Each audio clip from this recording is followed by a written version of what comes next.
Bienvenidos a Comexi y bienvenidos a este webinario extraordinario en el que vamos a platicar sobre una obra que acaba de, de difundir, que está difundiendo Comexi con el Grupo de México y el Mundo, sobre los retos de la política exterior de nuestro país en este momento tan complicado de la vida internacional y que enfrenta pues a grandes disyuntivas para México. Entonces me da mucho gusto darle la bienvenida hoy a un muy distinguido panel de especialistas y autores de esta obra y darles la bienvenida a todos ustedes a este espacio que siempre es suyo como asociados de Comexi. Me da mucho gusto recibirlos. Soy Héctor Cárdenas, presidente del Consejo Mexicano de Asuntos Internacionales.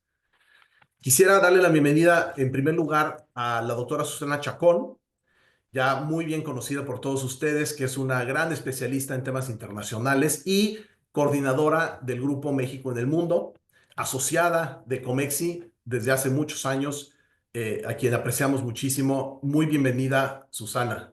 Muchísimas gracias, Héctor. Gracias a ti por la invitación. No, muchas gracias.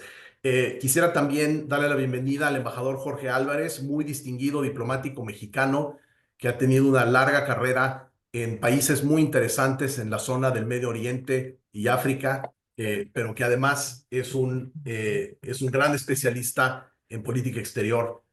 Muy bienvenido, Jorge. Muchas gracias, Héctor. Encantado de estar en este panel.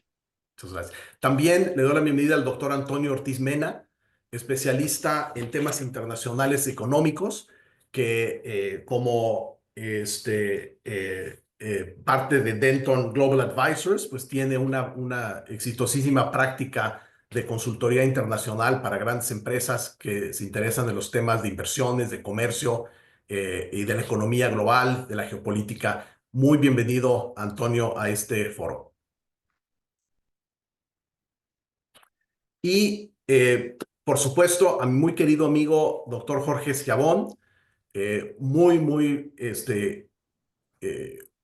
distinguido académico mexicano, que ha sido miembro de Comexi desde hace muchos años y que actualmente también es miembro de la junta directiva de Comexi y vicepresidente de asuntos académicos y de estudios de Comexi. Muy bienvenido, Jorge. Muchísimas gracias, Héctor. Es un placer y un privilegio estar en este webinar. Todos nuestros panelistas son, además de ser distinguidos asociados de Comexi de larga fecha, también son miembros de este grupo informal que se llama México en el Mundo, que se ha dedicado a pensar sobre los temas internacionales y que nos da mucho gusto poder colaborar con los dos membretes, porque nos dedicamos a lo mismo y es muy bonito tener esas coincidencias y visiones compartidas entre Comexi y sus asociados y grupos de asociados como lo que estamos viendo el día de hoy. Y a mí me da mucho gusto en particular porque debo decir que esto es un tema completamente de afecto personal. Mi padre también es miembro de ese grupo y también contribuyó un capítulo a esa obra, así es que es algo que me da mucho gusto poder difundir aquí en Comexi este trabajo que se está haciendo. Pues bueno, sin más, quisiera darle la palabra a la doctora Susana Chacón, que va a moderar la plática del día de hoy y espero que sea de mucho agrado para todos ustedes, que aprendan cosas interesantes y que también nos puedan hacer compartir sus preguntas y comentarios para que podamos hacer que este webinario sea lo más ágil y lo más interesante posible. Muchas gracias y Susana, por favor, como dicen en inglés, take it away. Con muchísimo gusto, querido Héctor. Pues primero y antes que nada, retomar este agradecimiento a Comexi, a todo el equipo, por supuesto, a Héctor, a Alejandra, a Estefanía y también a todos ustedes, asociados de Comexi, amigos de Comexi que están el día de hoy con nosotros. Realmente es un honor poder presentar nuestro trabajo y bueno, si nos permiten, quisiera yo empezar platicándoles, aunque varios de ustedes ya más o menos nos conocen como Grupo de México en el Mundo, voy a tomar unos primeros minutitos muy rápidos para comentarles. O sea, el grupo nace en 2020, primero como parte del Centro Tepoztlán Víctor Urquidi, pero después en 2021 ya nos formalizamos como un grupo independiente que tal cual nuestro nombre es México en el Mundo. Este es un grupo totalmente apartidista, en donde hay algunos embajadores, exembajadores, académicos, consultores. Somos alrededor de 24 personas y nos reunimos por lo menos quincenalmente con temas muy particulares, de una agenda muy precisa sobre lo que vamos a discutir y a reflexionar de lo que está sucediendo en el momento de México en el mundo, pero también de lo que sucede en el mundo. Es muy importante no vernos nada más hacia adentro, sino también tratar de ubicarnos en un escenario, en un tablero mucho más amplio, que es el tablero del mundo, en donde de repente tenemos conflictos internacionales que pareciera que son totalmente ajenos para nosotros, pero que sin duda nos van a llevar a tener consecuencias o a tener una participación en donde pues es necesario que México tenga posturas, intereses muy claros. Como todos ustedes saben, estamos en un momento en donde no nada más la relación de México con América del Norte, la relación bilateral con Estados Unidos, pues tiene un nivel de dificultad muy alto, sino que también el cambio en las relaciones internacionales es mayúsculo. Aquí en el grupo pues entre el público, además de Jorge Álvarez, está también Isidro Morales. Los dos, junto con Olga Pellicer y una servidora, somos los que coordinamos el grupo de México en el Mundo. Y bueno, pues ha sido un trabajo colegiado muy padre, por supuesto con el apoyo y con los comentarios de todos los miembros del grupo, ¿no? Entonces, como les mencionaba, bueno, pues efectivamente la dinámica del mundo está cambiando. Ya no es las relaciones internacionales que conocíamos después de posguerra, después de la Segunda Guerra Mundial, con todas las instituciones sólidas a partir de la fundación, por un lado, de Naciones Unidas, el Fondo Monetario, el Banco Mundial. Hoy eso se ha roto completamente. Pareciera ser que los acuerdos también primero formales y luego no informales, que conocíamos también a lo largo de todos estos últimos años, y sobre todo la segunda mitad del siglo XX, pero particularmente los últimos 20 años del siglo XX, pues la dinámica ha cambiado radicalmente, ¿no? Y nos encontramos en un momento en donde nos tenemos que preguntar si vamos a seguir siendo parte de América del Norte, cómo vamos a estar como parte de América del Norte, porque las reglas han cambiado, tenemos que reconstruir estas reglas, pero más importante aún, cómo queremos estar como parte del el escenario global. Recordemos que la participación de México en la creación de instituciones después de la Segunda Guerra Mundial fue muy importante. Tuvo una voz muy clara, muy fuerte en México, tanto en la creación de Naciones Unidas. Varios mexicanos participaron también en el Fondo Monetario y en el Banco Mundial. Y pues tenemos la preocupación en el Grupo de México en el Mundo, que vemos que de repente en los últimos años el papel internacional de México se ha desdibujado y quisiéramos ser parte de esta nueva construcción del escenario global. Es sustancial que retomemos lo que es la importancia de una política exterior estratégica. Lo vamos a ver en los temas particulares un poco más adelante, pero efectivamente pareciera ser que no hay una coordinación de quiénes son los interlocutores de la relación de México en América del Norte, pero también de la relación de México en el mundo. Como que sabemos quiénes son el canciller, el secretario de Economía, el secretario García Harfuch en Seguridad, pero qué temas tiene que llevar cada uno. ¿Existe algún tipo de coordinación? ¿Se va a replantear en algún momento la creación de un gabinete de política exterior, como han habido en otros momentos de la historia de la política exterior de México, como por ejemplo en los años 70 con el presidente Echeverría y por supuesto en el sexenio de Carlos Salinas de Gortari? En fin, hay muchas preguntas sobre la mesa que es necesario que nos replanteemos. Nosotros como asociados de Comexi, junto con todos ustedes, sin duda son temas de interés particular para todos, pero creo que todos tenemos ahora y particularmente como que muchas preguntas, muchas dudas de hacia dónde vamos en un escenario tan cambiante, ¿no? Teníamos hoy en la mañana una reunión justamente de nuestro grupo en donde veíamos que pues está a punto de llegar el nuevo embajador de Estados Unidos a México. El día de hoy tuvo su audiencia ante el Senado. Ya ha puesto sobre la mesa abiertamente ante el Congreso de Estados Unidos, pues cuáles son sus planteamientos que pues muchos de nosotros los hemos comentado por dónde podría ir el embajador. Recordemos que como embajador de El Salvador, pues él fue justamente, estuvo con el momento en donde empieza el gobierno de Bukele, y pues ahí pues cambia la política interna de El Salvador y por supuesto la relación con el mundo. Es una persona que está perfectamente entrenado como un zar de inteligencia y seguridad nacional en Estados Unidos, conoce muy bien conflictos muy fuertes como el tema de Afganistán, y bueno, viene con una tarea precisa, particularmente en el tema de seguridad, cómo van a retomar el tema de seguridad con México, el tema de crimen organizado, el nombrar a los cárteles mexicanos como terroristas, qué implicaciones tiene esto. Pero también tienen que, como embajador, por supuesto, replantearse todos los temas de la agenda, seguramente en muchos de los casos, por ejemplo, en el caso del tema de comercio, de energía, pues lo va a delegar a los especialistas de la embajada y a los especialistas del gabinete de Trump, pero son temas que van a estar como parte de la agenda bilateral. Entonces, yo quisiera nada más hacer esta pequeña introducción para darles la palabra ahora a mis compañeros y amigos, por supuesto.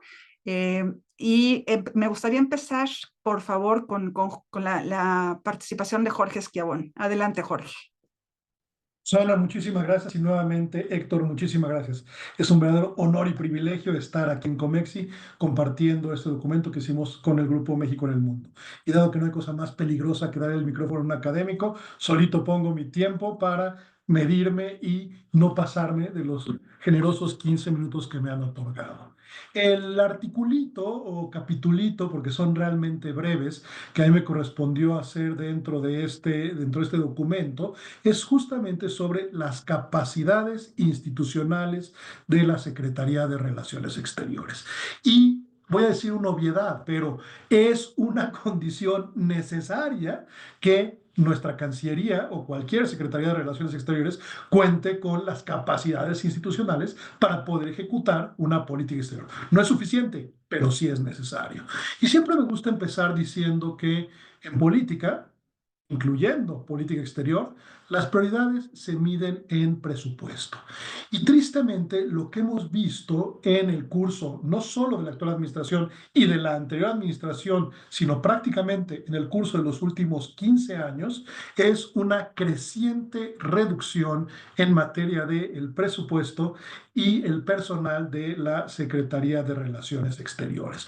Por lo tanto, es muy difícil poder llevar a cabo una política exterior y más en una coyuntura tan complicada como la que nos impone la segunda administración Trump. Entonces, lo que les quiero decir es que yo generalmente soy una persona muy optimista, pero también digo que un pesimista es un optimista con información y les voy a compartir la información exacta para poder sustentar el argumento de que tristemente estamos perdiendo capacidades para ejercer la política exterior porque la Secretaría de Relaciones Exteriores está viviendo y lleva viviendo ya un buen rato momentos de vacas flacas, muy, muy flacas. Por la política externa, claramente está el día de hoy lejos de tener la alta prioridad dentro de la acción gubernamental que debería de tener y se encuentra tristemente mal coordinada y además de todo no es una política de Estado que detente el respaldo amplio de los sectores de la población. Desde hace ya varios lustros, el presupuesto de la Secretaría de Relaciones Exteriores siempre ha estado entre el 0.3 y el 0.4 del presupuesto de egresos de la Federación de este país. Es decir, ni la mitad de un punto porcentual del PEF. Pero para que las cosas se pongan terriblemente mal, en esta lógica de austeridad republicana que hemos visto en las últimas administraciones, para el PEF del 2024 cae del 0.3 al 0.18.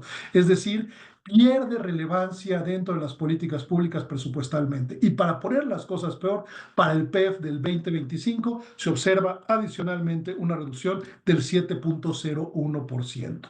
Por lo tanto, lo que estamos viendo es que esto responde a un desconocimiento de la verdadera importancia de la política exterior justamente para promover el desarrollo nacional. La política exterior no es un gasto, es una inversión que termina redituando de manera gigantesca en términos de un mayor desarrollo y bienestar a nivel nacional. Y esto es particularmente cierto para un país que tomó hace 30 años una decisión de abrirse al mundo, porque el día de hoy, si sumamos las importaciones y exportaciones de este país, representan casi el 80% del Producto Interno Bruto. Por lo tanto, para tener bienestar económico en este país, es fundamental tener una muy buena política exterior. Ahora, la realidad es que lo que estamos viendo es que muy particularmente durante la administración del presidente López Obrador, siguiendo esta famosa frase de que la mejor política exterior es la política interna, y por cierto, tiene razón, para tener una buena política exterior hay que tener una buena política interna, pero se olvida la otra mitad de la ecuación, y la otra mitad de la ecuación es que para tener una buena política interna es necesario tener una política exterior.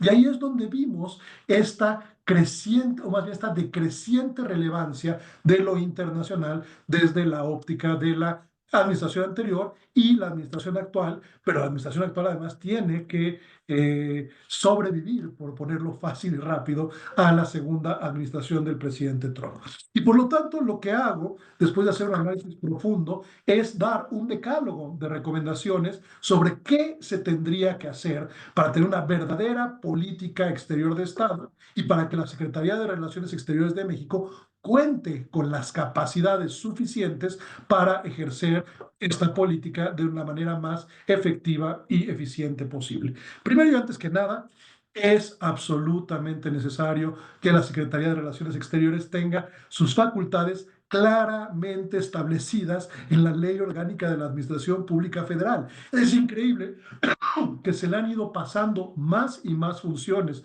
particularmente de promoción económica internacional y de promoción turística internacional, sin que se le hayan dado estas facultades explícitamente dentro de la Ley Orgánica de la Administración Pública Federal, y menos aún el personal o el presupuesto para conducir estas funciones que antes se conducían fundamentalmente desde ProMéxico y desde la Comisión de Promoción Turística Mexicana. Segundo, que reciba un presupuesto acorde a la importancia de la política exterior. Simple y llanamente, en los últimos 2 años, exclusivamente en los últimos 2 años, en términos nominales, hay una caída del 17.46% del presupuesto de la Cancillería. Si lo vemos en términos reales, súmele la inflación. Pero esto no es de la actual administración. También la administración anterior vimos una caída de 17%. Por lo tanto, vas sumando caídas presupuestales y le vas maniatando a la Cancillería las posibilidades de hacer política exterior. Y además, no solo habría que recuperar este presupuesto perdido, sino habría que, en siguientes presupuestos de egreso de la Federación, aumentar el presupuesto de la Cancillería, cuando menos en lo referente a la inflación, para que se mantenga en términos reales, cuando menos con una base mínima funcional. Ahora, la realidad también es que la Secretaría de Relaciones Exteriores, históricamente, y particularmente el Servicio Exterior Mexicano, no ha tenido suficiente membresía. Desde 1975 hasta el año 2017, tuvimos el mismo número de miembros del Servicio Exterior Mexicano, 1,200. Aumenta en 100 más para 1,300 en el último año de la administración de Peña Nieto. Sin embargo, lo que vemos es que así como sí creció un poquito el Servicio Exterior Mexicano, lo que ha habido es una pérdida gigantesca de prácticamente el 20% del personal de carácter administrativo de la Secretaría de Relaciones Exteriores solamente en las últimas en la última administración y en la anterior.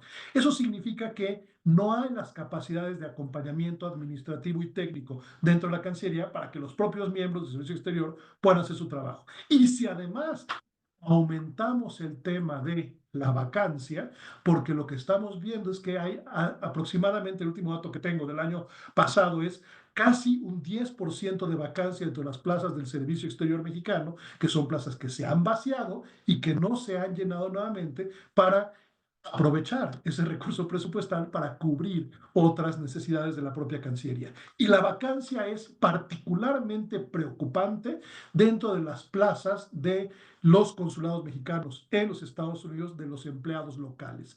Cada vez es más difícil, y dicho no por uno, sino por los dedos, me faltan dedos para decirles, los cónsules con los que he hablado en Estados Unidos, es prácticamente imposible el día de hoy contratar a ciudadanos estadounidenses o mexicanos en los Estados Unidos, porque las plazas para empleados locales pagan tan poco que la gente se prefiere ir a trabajar a Target, donde le pagan más con mucho menos responsabilidades. Por lo tanto, tenemos un problema de presupuesto y tenemos un problema de personal. Pero yo diría que el tercer reto o problema tiene que ver con la profesionalización en la conducción de la política exterior. Y lo que hemos visto muy prácticamente en la administración anterior, que se ha mantenido prácticamente sin ningún cambio en la actual administración, es el nombramiento de personal político en las titularidades de las embajadas y los consulados de México en el exterior. Históricamente, y esto lo tengo medido en varias de mis publicaciones, teníamos históricamente alrededor de un 30% de nombramientos políticos, pero de políticos que cuando menos sí entendían de temas internacionales y de política exterior, y un 70% de titularidades por miembros del Servicio Exterior Mexicano.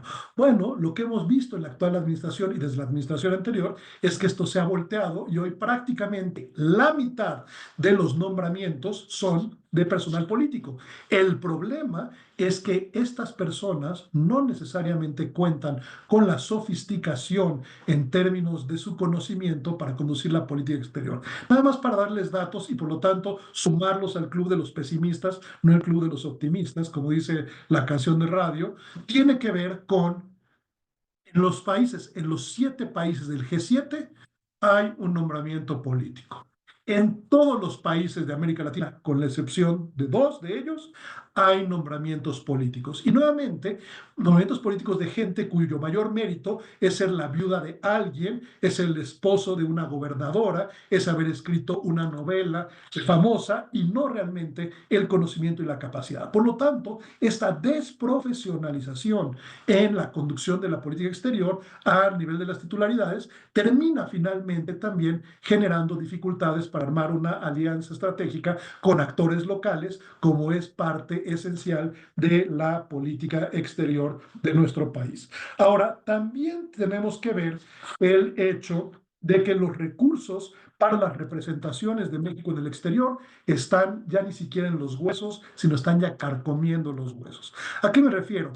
Las embajadas y los consulados de México en el exterior no tienen un solo centavo para la famosa cuenta social, que es ese pequeño recurso, muy pequeño, que tenían las titularidades, por ejemplo, para invitar a desayunar al rector de la Universidad X o al CEO de la empresa tal, justamente para hacer la promoción de México en el exterior. Esto está en cero prácticamente y lleva estando en cero prácticamente un lustro. Por lo tanto, no hay capacidad, no hay recursos y se está desprofesionalizando el servicio exterior. Veo que me quedan exactamente 3 minutos, entonces voy a ir un poquito más rápido.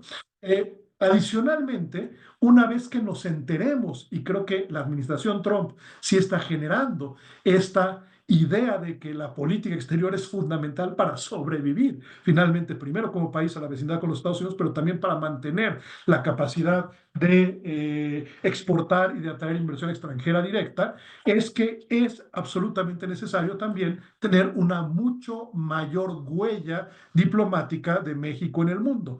México, dependiendo de cómo lo midan ustedes, siempre está entre la economía 10 y la economía 15 del mundo.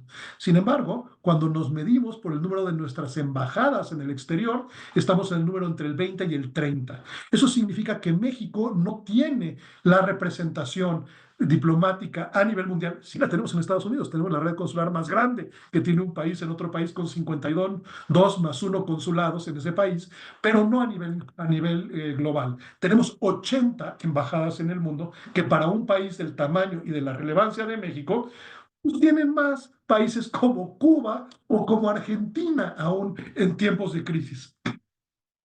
Eso les habla de que México no tiene realmente la capacidad de tener una presencia global relevante, más allá de, obviamente, América del Norte, América Latina, Europa y Asia-Pacífico un poco. Tenemos una representación bastante baja en Europa, perdón, en África y también en Medio Oriente. Por lo tanto, no tenemos esa capacidad de, como se dice en Vox, golpear en nuestro nivel, y estamos, a final de cuentas, en una categoría más baja de representaciones del exterior, y eso obviamente dificulta las capacidades de gestión. Y por lo tanto, deberíamos de pasar a tener cuando menos, si no 80, tal vez 90 embajadas para representarnos en el mundo, y aumentar también el número de nuestros consulados, fundamentalmente en los Estados Unidos, de estos famosos 52, probablemente a 55, conforme veamos los movimientos de la población de mexicanos en los Estados Unidos. Realmente, para cerrar, porque veo que el tiempo es, como se llama, ingrato, es absolutamente necesario que exista una estrategia de política exterior de mediano y largo plazo. Tristemente, lo que hemos visto, y ya lleva varios años sucediendo, es que la política exterior de México se ha convertido en una política exterior reactiva, y por lo tanto no tiene una visión que permita adelantarse a los sucesos de este crecientemente cambiante mundo y crecientemente complicado mundo. Ejemplo concreto, no solo deberíamos de estar reaccionando a las amenazas de la administración Trump, sino debíamos de haber establecido desde noviembre del año pasado una estrategia clara de cómo avanzar los intereses de México a través de nuestra gran red consular en los Estados Unidos, haciendo las alianzas estratégicas relevantes con los actores locales a través de la diplomacia consular y de la diplomacia pública, para estar mucho mejor parados ante la situación actual, y por lo tanto, con esos aliados estratégicos egoístas dentro de los Estados Unidos, tener una capacidad de cuando menos contener mejor a Trump desde el interior de Estados Unidos. Esto es lo que realmente importa para poder poner límites a las peores estrategias de Trump en contra de México, de Canadá y de cualquier país del mundo. Y esto requiere, a final de cuentas, un sistema de información y de planeación y de inteligencia que tristemente no existe actualmente en la Cancillería mexicana. Por lo tanto, cierro diciendo: una buena política exterior es aquella que cuenta con las capacidades, y estas capacidades son fundamentalmente contar con el presupuesto, con la certeza jurídica de las acciones, con el personal y fundamentalmente con la profesionalización en la actuación internacional de México. Por lo tanto, si se quiere, se puede, es cuestión de voluntad política. Muchísimas gracias. Perdón, tenía el micrófono apagado. Muchísimas gracias, Jorge. Y bueno, y siguiendo un poco con esto que tú mencionas, quiero aprovechar justamente este pequeño espacio para comentarles, aunque seguramente ya todos ustedes lo recibieron porque hicimos circular el documento a través justamente de asociados en la prensa desde mediados de enero, y además tienen el documento completo, pero además tienen los artículos de cada uno de nosotros de manera individual en la página de este país. Quiero comentarles que realmente son textos muy cortos, con propuestas muy concretas. No son los textos académicos de 15, 20 cuartillas, sino textos realmente de 1000 palabras, muy chiquitos, que la idea es que, no como lo habíamos hecho en años anteriores, que hacíamos cuáles son los retos para el 2023 o para el 2024, sino que ahora nos limitamos al cambio de gobierno. ¿Qué va a pasar de justamente el 1 de octubre a marzo, que ya está en funciones Trump, y cómo estamos actuando en política exterior?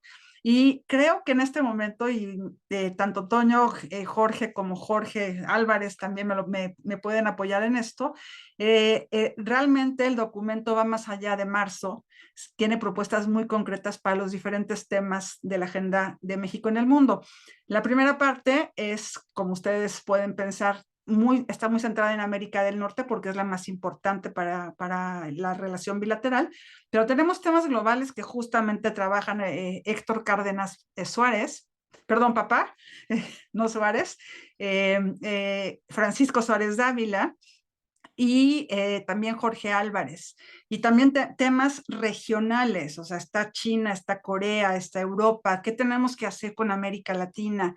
Y, por supuesto, en cuestiones multilaterales, Olga Pellicer y Ecobian, ¿no? Entonces, quiero que, por favor, que estén, ustedes puedan hacer uso de esos documentos, que los puedan circular entre las personas que crean que les interesa, porque sí realmente dan muy buenas propuestas cada uno de los temas para la agenda particular de México en el mundo.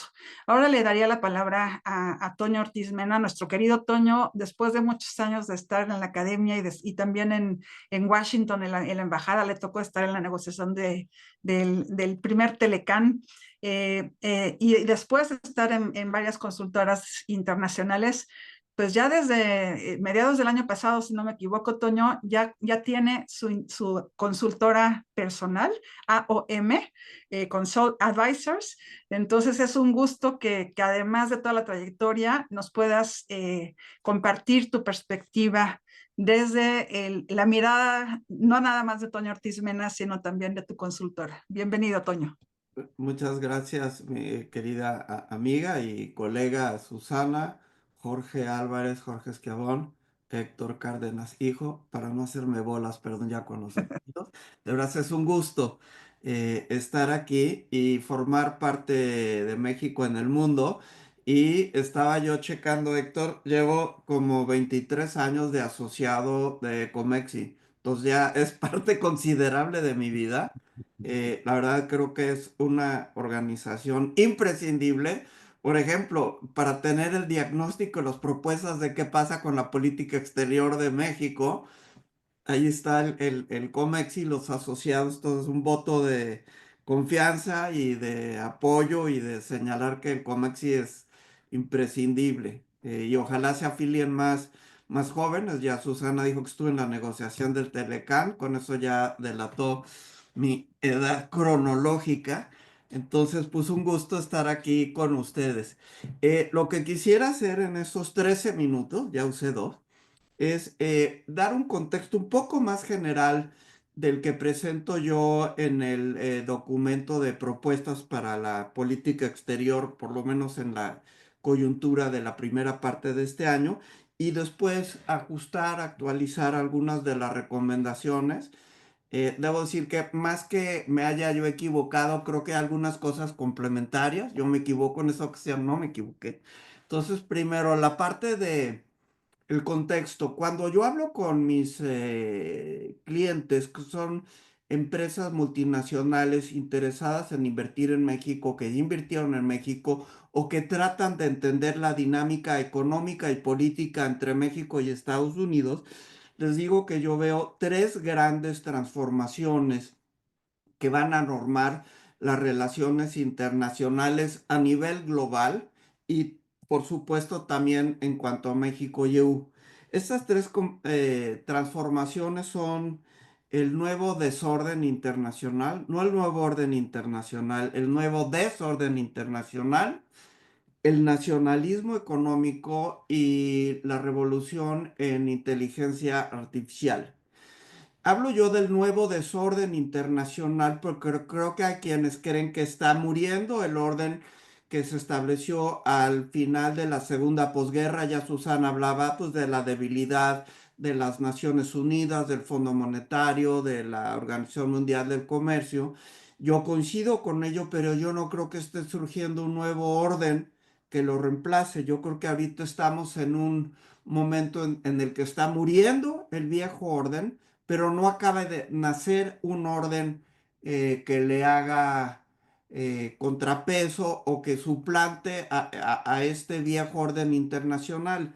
Para mí el nuevo desorden internacional se caracteriza por organismos multilaterales de seguridad y económicos muy débiles, por organismos regionales económicos y de seguridad débiles. Aquí incluiría los grandes retos que está enfrentando la OTAN. Alianzas que se pensaban muy firmes se vuelven fluidas. De nuevo la OTAN, acercamientos de Estados Unidos con Rusia cuando aparentemente era un adversario hasta hace poco, cambios inesperados en la política de Estados Unidos hacia Ucrania. Entonces, digamos, uno ya no puede confiar más que en la, por lo menos momentánea, debilidad del derecho internacional, de las alianzas que se vuelven transaccionales, aunque sean de interés propio, se vuelven de corto plazo, y pues un mundo profundamente incierto. Yo creo que esto va a imperar al menos durante los siguientes 4 años. Yo creo que vamos a tener un desorden y no un orden. Lo segundo, el nacionalismo económico tanto en mercados emergentes como en países desarrollados. Uno pudiera pensar, esto ya lo vimos, por ejemplo, en América Latina en los 40, 50, 60, 70, donde había economías cerradas, se buscaba promover empresas nacionales, la época de sustitución de importaciones. Yo creo que aquí hay algo más. Si me permiten una expresión en inglés, es como The Matrix, pero reloaded. Es nacionalismo económico reloaded. Les voy a poner un ejemplo. Hacia el final de su administración, el presidente Biden vetó la adquisición de US Steel por parte de Nippon Steel. Nippon Steel se comprometía a invertir cantidades muy importantes de recursos, no solo a mantener, sino a aumentar el número de empleos y a permitir que Estados Unidos produjera más acero del que estaba produciendo ahora y hacerlo de manera más eficiente. Es un tema de prosperidad económica y de seguridad nacional. La decisión del presidente Biden impidió esta adquisición. Yo diría que se pone en riesgo la generación de estos empleos y además se generan enormes fricciones entre Estados Unidos y Japón, uno de sus principales aliados en temas de seguridad y militares en Asia. Entonces, desde una perspectiva económica, de interés propio de Estados Unidos, no tiene mucho sentido. Desde una perspectiva de seguridad nacional, no tiene sentido. No tengo yo la explicación completa, pero para mí el nacionalismo reloaded, el nacionalismo al cuadrado, tiene que ver con decisiones quizá muy emotivas o viscerales, patrioteras, cálculos políticos de corto plazo, la posibilidad de incurrir en costos económicos a mediano y largo plazo, y medidas parecidas imperan en muchos países y yo creo que van a continuar los próximos años. Lo tercero es lo de la revolución en la inteligencia artificial. Les aseguro que casi todos nosotros hoy usamos un par de veces ChatGPT o Gemini de Google. En mi caso, a mí me gusta Perplexity porque da las fuentes de la información y es muy bueno para los académicos. Recomiendo Perplexity.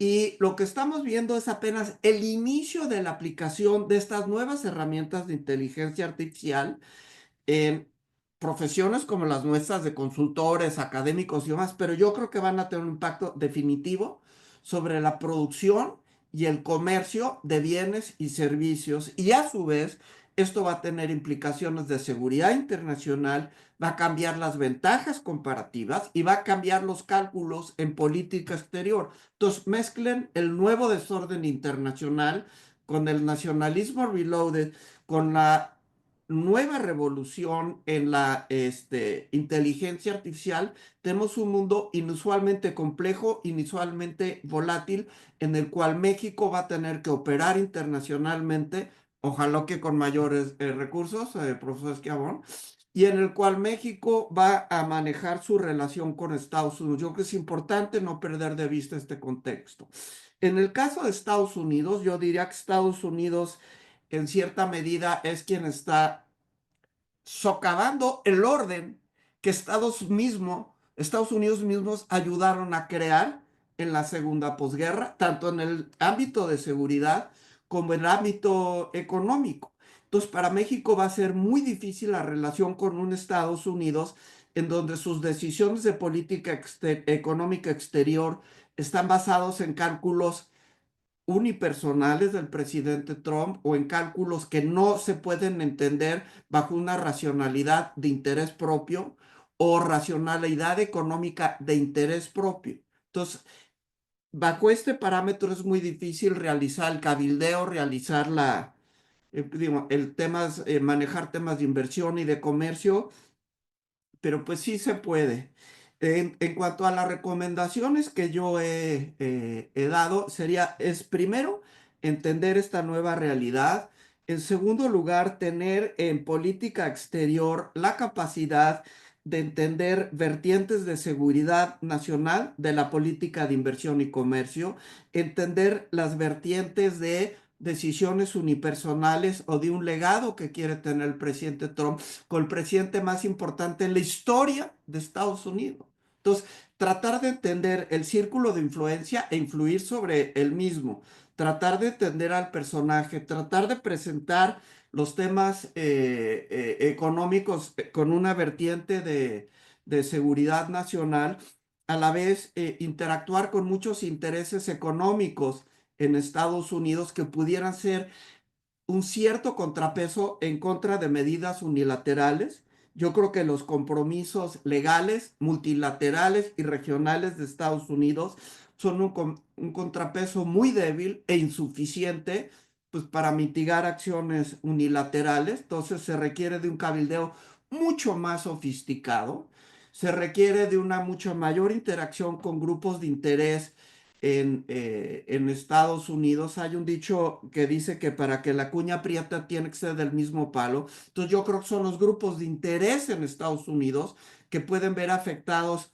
sus intereses, valga la expresión reiterativa, en función con producción compartida con México y sobre todo en función de México como destino de exportaciones. México es el primer socio comercial de Estados Unidos, es el primer destino de las exportaciones agropecuarias de Estados Unidos.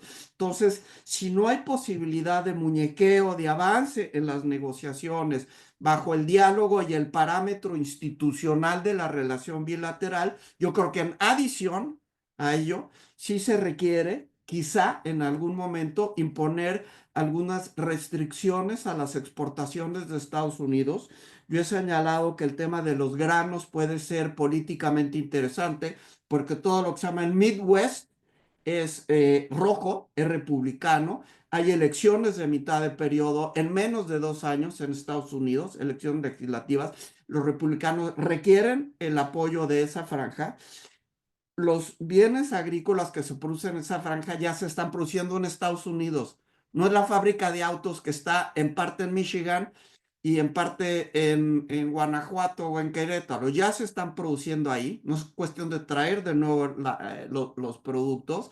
Y si no pueden enviar esos productos a México, se van a echar a perder, son perecederos, y no los pueden enviar a terceros mercados, porque el mercado agropecuario sigue siendo extremadamente protegido. Entonces, yo creo que México sí tiene instrumentos de gran inteligencia, de gran precisión, para que por favor pensemos en todo el instrumental.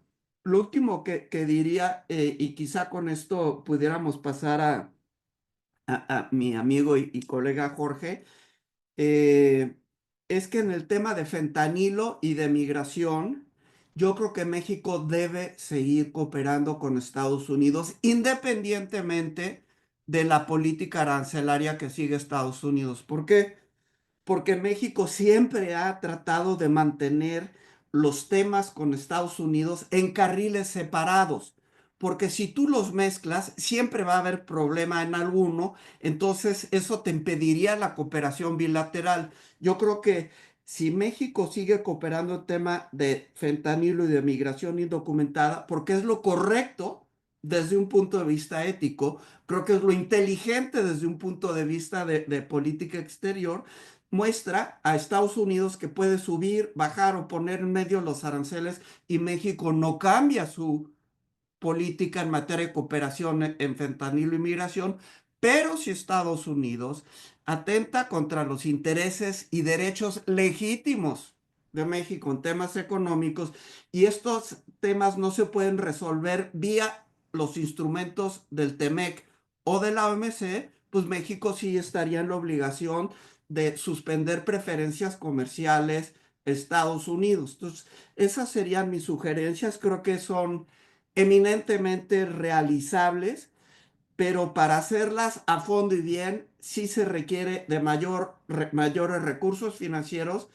y mayor capital humano. Yo diría que a niveles altos tenemos buenos cuadros, pero en el gobierno pasado se socavaron las capacidades del Estado mexicano internas y externas. Y yo creo que para este mundo que yo presenté de nuevo desorden internacional, nacionalismo y revolución de inteligencia artificial, por seguridad nacional, nos es imprescindible aumentar de manera significativa el presupuesto a la Cancillería y aumentar nuestras capacidades de defender los intereses de México.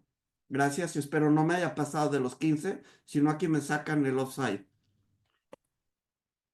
Excelente cumplimiento de los tiempos, mi querido Toño, y por supuesto, más que excelente presentación. Coincido contigo totalmente, ¿no? Yo no decía que ya se tuviera un nuevo orden internacional, no. No, no, no, ya no tenemos el que conocíamos. Ojalá que podamos, y qué bueno que mencionaste este periodo de en 4 años tendremos un desorden internacional, que en estos 4 años retomemos la postura de México para que cuando sea la nueva reorganización internacional, la presencia de México sea fuerte una vez más como durante al fines de la Segunda Guerra Mundial.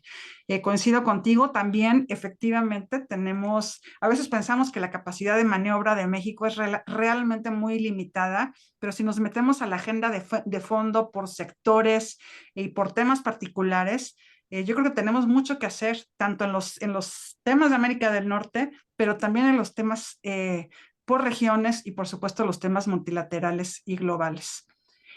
Bueno, sin más, le voy a dar ahora la palabra a nuestro querido embajador Jorge Álvarez Fuentes, amigo de varios de nosotros.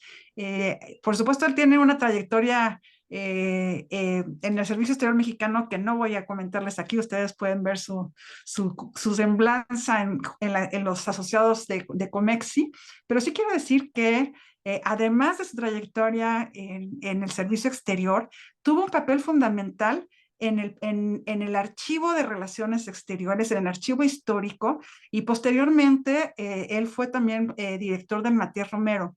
Entonces, ha tenido un juego muy interesante en la formación de cuadros, en la formación de pues, historiadores, en fin, en todo el tema de publicaciones. Y bueno, ya él si quiere nos platicará cuál fue su trayectoria en Oaxaca, que además fue muy interesante.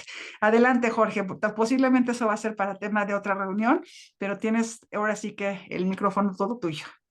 Muchas gracias. Muy buenas tardes a todas y a todos.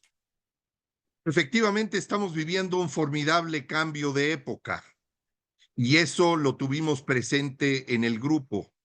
Los 19 trabajos que se reúnen en el documento, pues reflejan también dónde está México, dónde estamos parados.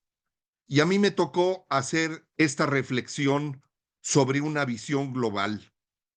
El sistema global, el poder mundial, el orden internacional y coincido con Toño, el desorden internacional y la hiperglobalización, todo está bajo asedio. Estamos viendo un marcado desarreglo institucional, hay múltiples crisis teniendo lugar en forma simultánea, conflictos, guerras, etcétera, y efectivamente estamos como humanidad viendo increíbles avances tecnológicos, pero al mismo tiempo estamos viendo con enorme preocupación un retroceso. Seguimos inmersos en una emergencia climática y estamos siendo incapaces de conseguir la transición energética que sabemos el tiempo apremia. Entonces, necesitamos comprender a fondo cuál es el tránsito de la hiperglobalización a esta reconfiguración mundial surcada por enormes incertidumbres, donde hay muchas más competencias abiertas, donde las agendas están cambiando en forma vertiginosa, donde se están modificando la jerarquía y la ubicación de determinados sectores productivos y estratégicos, y hay al mismo tiempo cambios muy profundos en las sociedades y en los mercados. El documento que yo comento y que fue mi contribución está centrado en la necesidad de tener una visión global y de estar en condiciones de tener una estrategia de política exterior en tiempos inciertos. O sea, debemos vislumbrar, debemos de tener capacidad para ver cómo se está transformando la fragmentación geoeconómica, cómo se está profundizando los cambios y los desarreglos en materia de seguridad internacional y cómo también las instituciones internacionales, empezando por las Naciones Unidas, hoy están quedando de lado.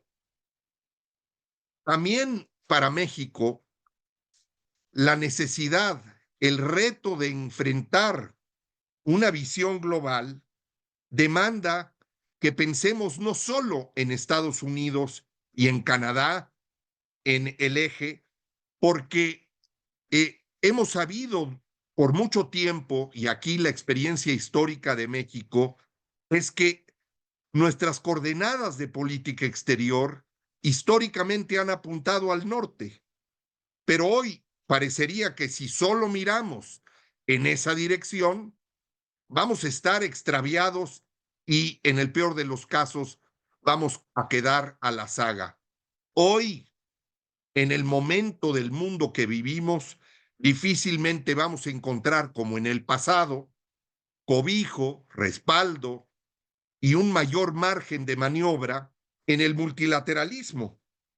Entonces, también tenemos que pensar y mirar hacia Estados Unidos y cómo Estados Unidos están construyendo y destruyendo al mismo tiempo una amplia red de aranceles, tarifas, subsidios, acuerdos condicionados, medidas restrictivas que tienen que ver con la inversión y con la actividad productiva.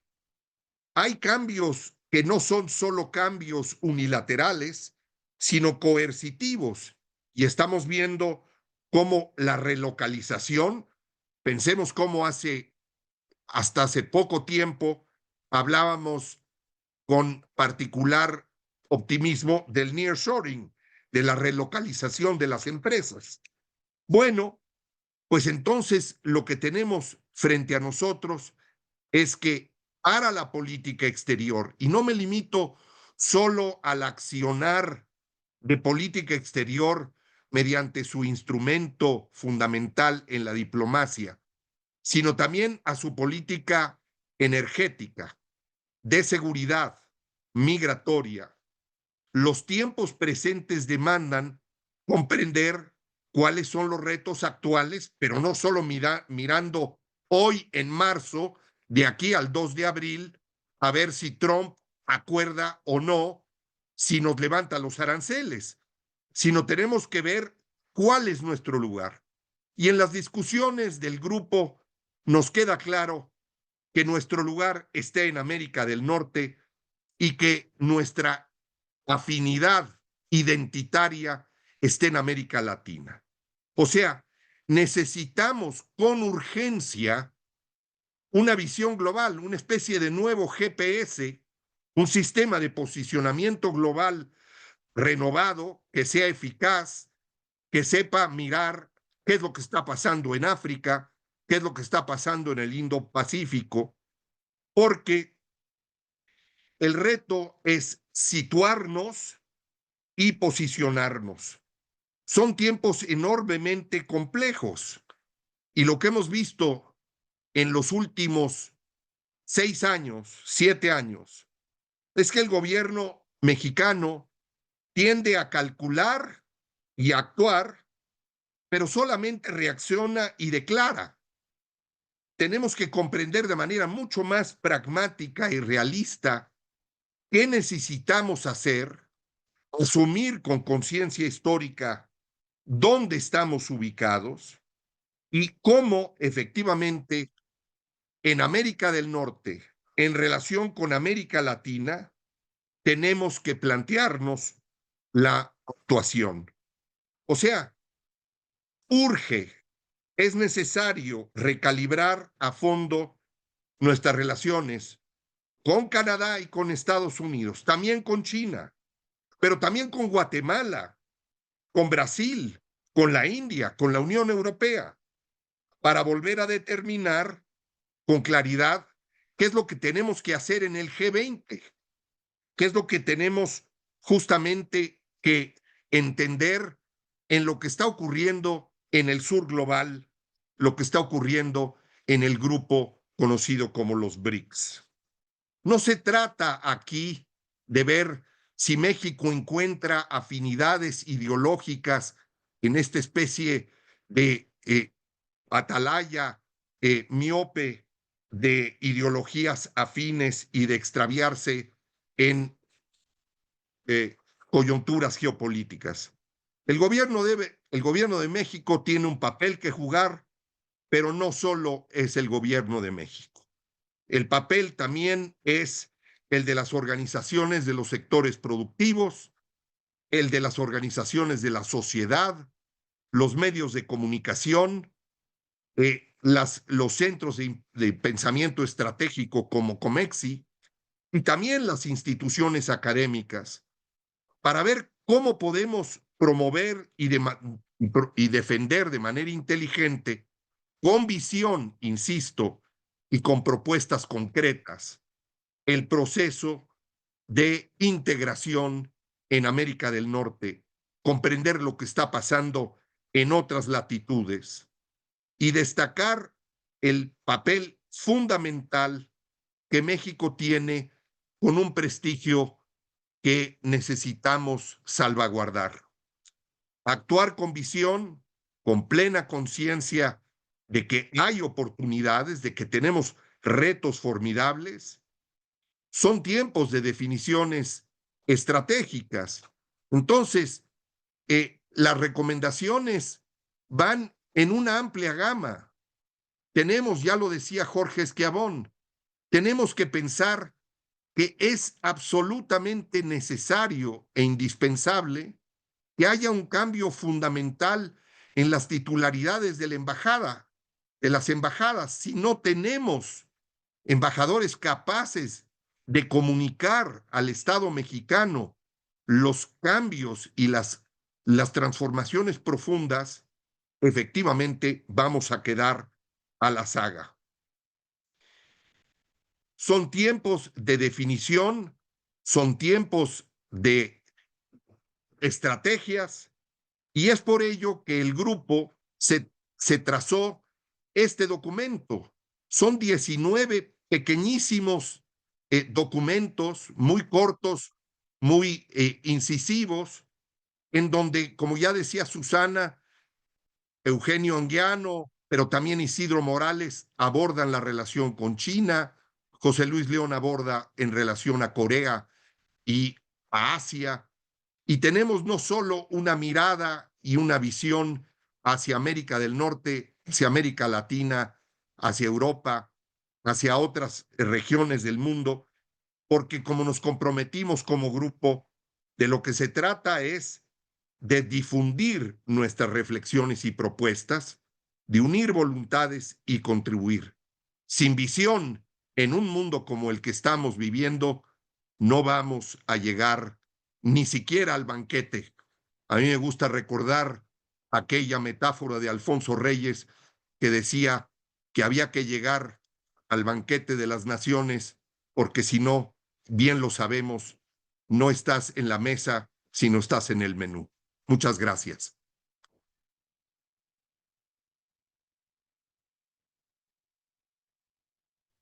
Muchísimas gracias y felicidades, Jorge, por tu excelente panorama global, que también una vez más nos deja pensando muchos temas, ¿no? Bueno, si quieren ahora vamos a pasar a algunas de las preguntas. Vamos, como les mencionábamos al principio, a tomar 3 preguntas de las escritas y después haremos una ronda muy breve de respuestas y después pasaremos a una segunda ronda que puede ser, si quieren levantar su mano para hacerlas abiertamente, con todo gusto. Entonces, bueno, hay varias preguntas sobre el tintero.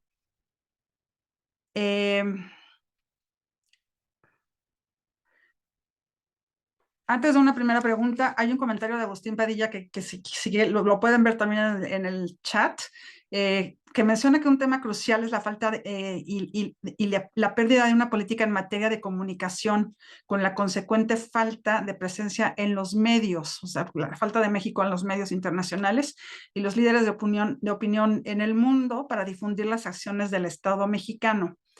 Aunque son temas distintos, esto se puede perfectamente relacionar con otra pregunta que nos plantea o comentario que nos plantea Olaf Carrera. Bienvenido, Olaf, qué bueno que estás por aquí. Los medios como el New York Times, Washington Post han resaltado la postura mesurada de la presidenta Sheinbaum frente a los exabruptos de Trump.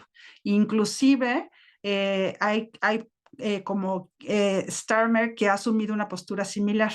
¿Cuál es la opinión de los panelistas sobre esta postura de México frente a los aranceles?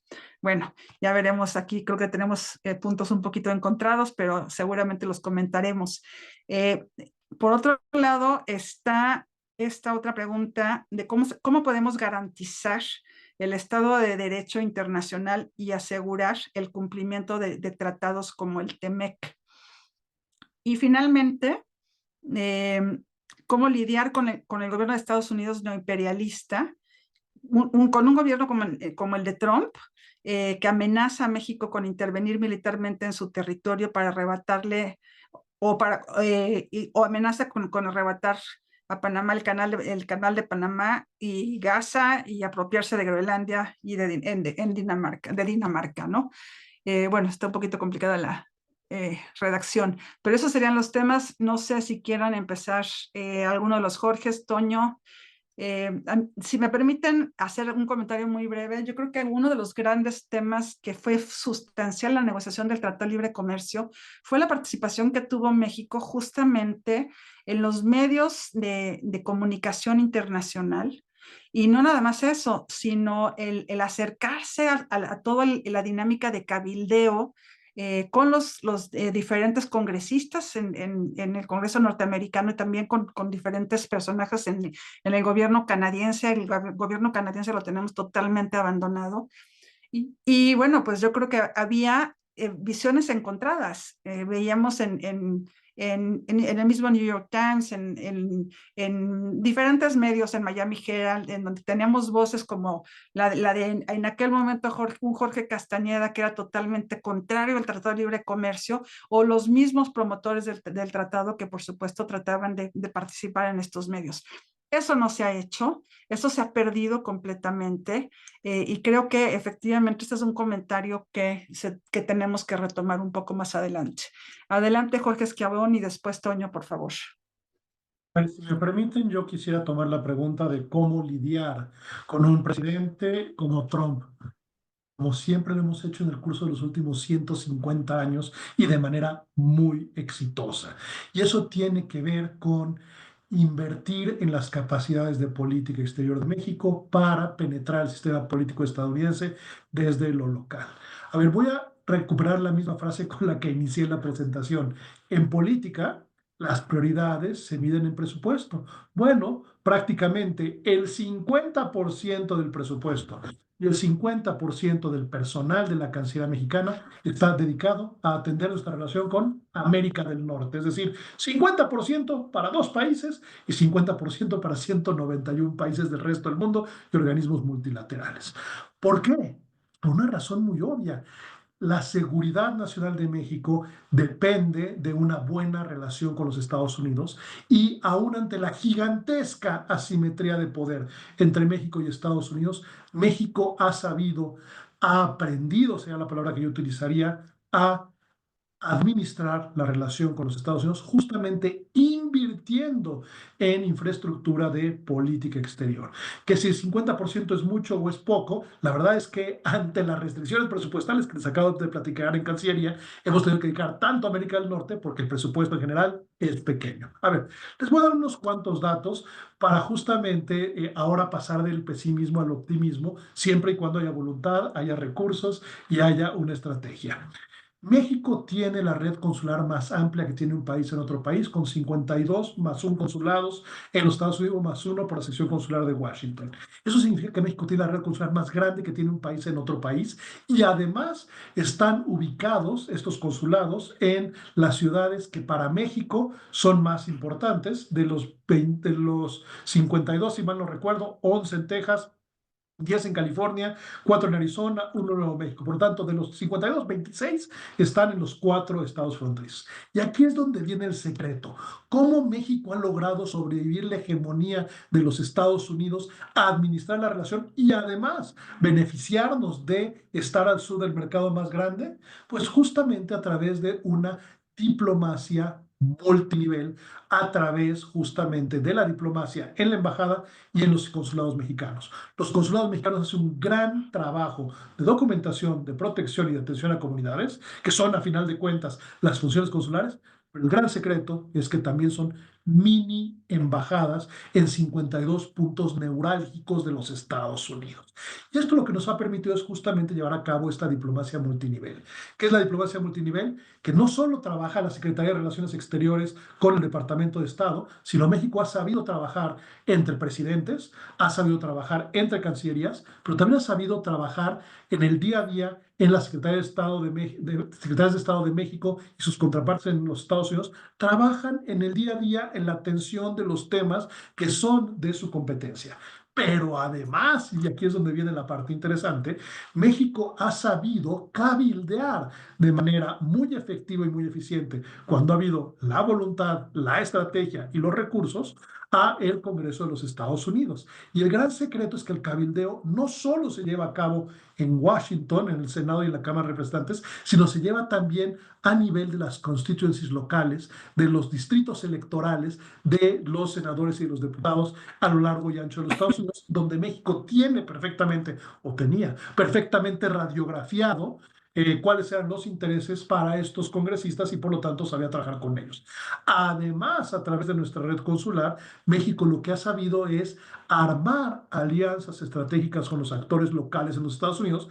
Y recordemos que en Estados Unidos all politics are local politics, toda la política es política local. Y ahí es donde México ha sabido a través de los consulados establecer alianzas estratégicas con los congresos estatales, con los gobernadores, con los alcaldes y alcaldesas, con las policías locales, con los empresarios mexicanos en Estados Unidos y las comunidades de empresarios estadounidenses interesados en México, con los medios de comunicación, con las organizaciones de la sociedad civil, con las universidades, con todos los actores relevantes que tienen intereses similares y alineados a México dentro de los Estados Unidos. Lo único que va a contener a Trump es la propia política interna de los Estados Unidos, los propios grupos de poder relevantes al interior de ese país. Y para eso justamente se requiere tener una política exterior que haga diplomacia multinivel, pero para eso se requiere, con lo que empecé en la presentación, recursos financieros, personal, pero personal que esté profesionalizado y capacitado, y además de todo una estrategia de cómo acercarse a los diferentes actores relevantes de los Estados Unidos, que no aman a México por el tequila ni por las piñatas, aman la relación con México porque les genera beneficios económicos y en una creciente pugna entre los dos países y una mala administración de la relación bilateral, ellos perderían sus propios beneficios. Por lo tanto, son esos aliados egoístas que se trabaja desde la diplomacia consular mexicana los que pueden hacer la diferencia. Así es como logramos negociar originalmente, y el profesor Ortiz no me dejará mentir, el Tratado de Libre Comercio de América del Norte entre el 91 y el 93, y así también fue como logramos la renegociación del Telecán en el TEMEC, además de otra centena de partes de historia que les podría contar de cómo México ha sabido penetrar el sistema político estadounidense.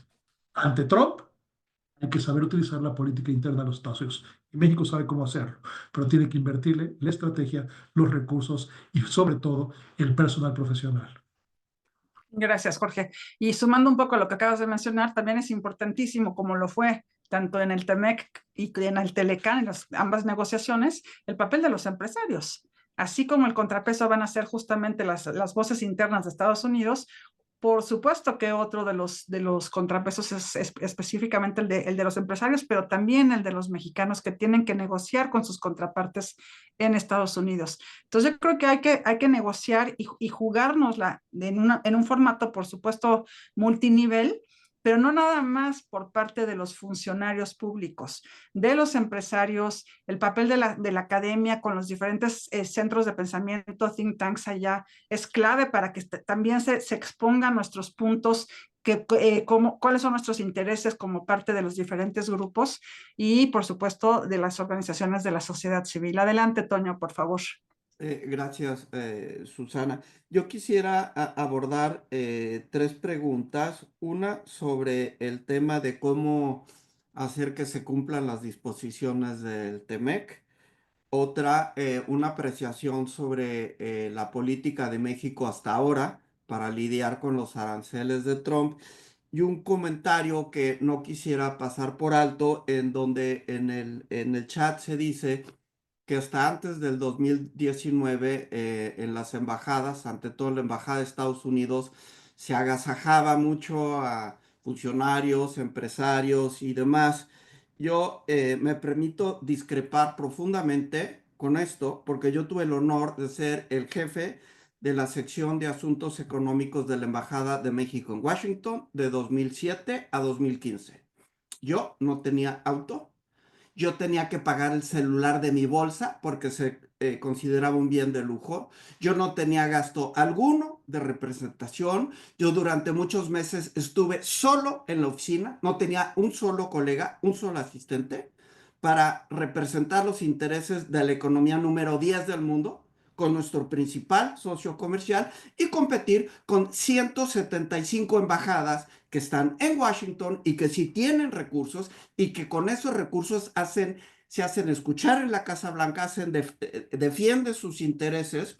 Entonces, yo creo que, digamos, más bien hacíamos milagro con recursos magros. Creo que lo digo por mí y por todo el equipo.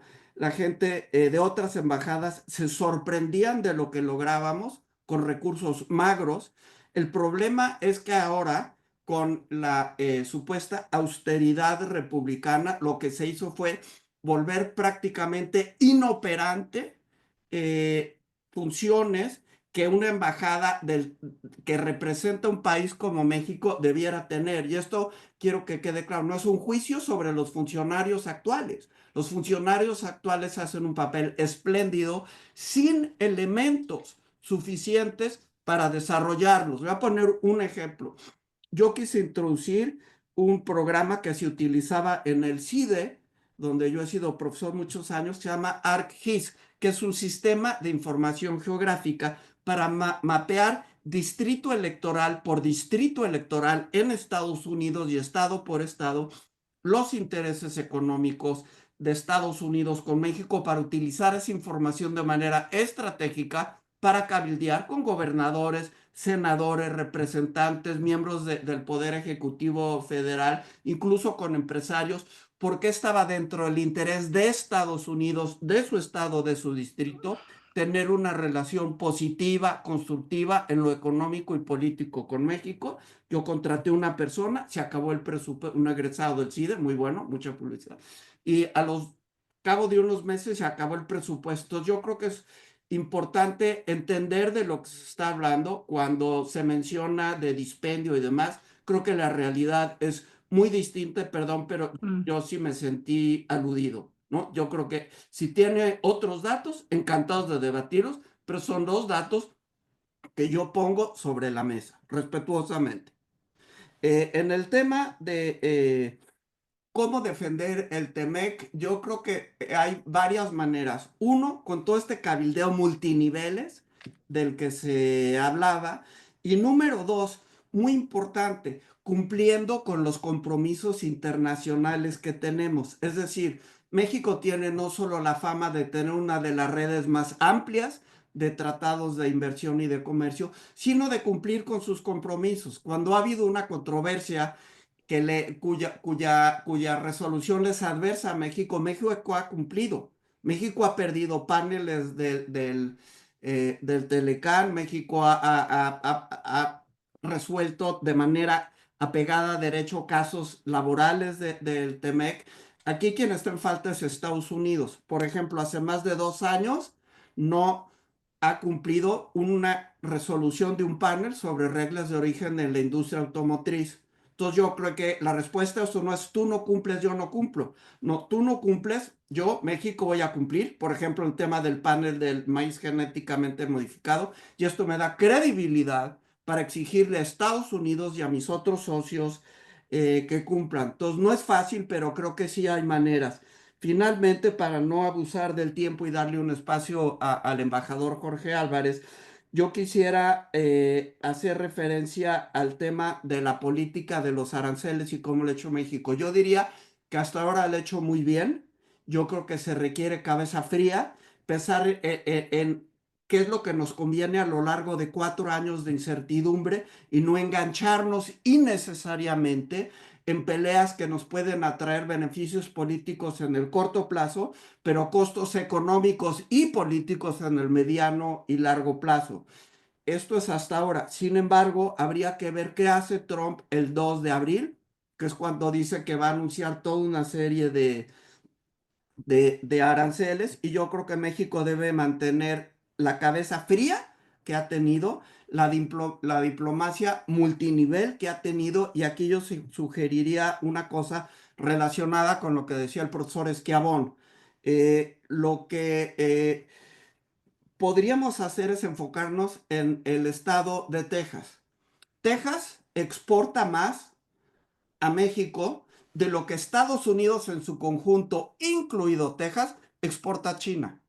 O sea, México es esencial para Texas, pero Texas es esencial para México. Entonces, gran parte del cabildeo del TEMEC, yo creo que se puede y debe hacer con intereses de Texas. El gobernador de Texas tiene una relación complicada con nuestro país, pero yo creo que hay maneras de, por interés propio, que él defienda lo que le conviene a Texas. Los 2 senadores son muy importantes, uno de ellos cercano a Trump. Es decir, yo creo que ante recursos escasos, recursos limitados, yo sí enfocaría muchas de las baterías a Texas, y luego de ahí el vuelo Texas hacia Washington, Houston, Dallas, El Paso, San Antonio. Entonces, esa sería otra recomendación de cómo defender el TEMEC.